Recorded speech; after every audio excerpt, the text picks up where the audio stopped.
Logs, tongues, wren's livers, chaffinch brains, jaguar's earlobes, wolf nipple chips, get them while they're hot, they're lovely, dromedary pretzels, only half a dinar, Tuscany fried bat. I do feel, Reg, that any anti-imperialist group like ours must reflect such a divergence of interest within its power base. Agreed. Francis?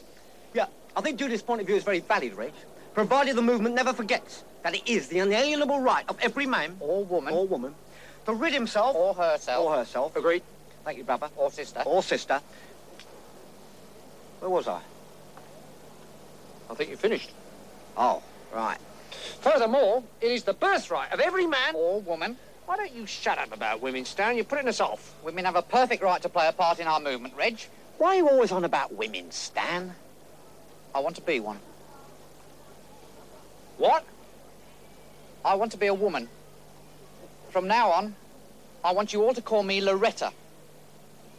What? It's my right as a man. Well, why do you want to be Loretta, Stan? I want to have babies. You want to have babies? It's every man's right to have babies if he wants them.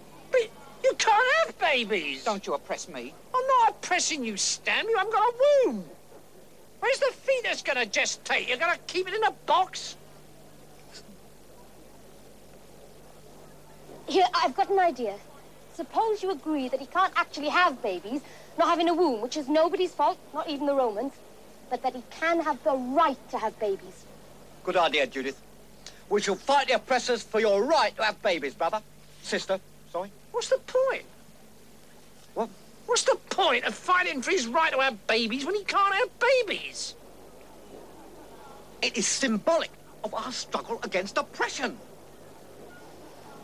Symbolic of his struggle against reality.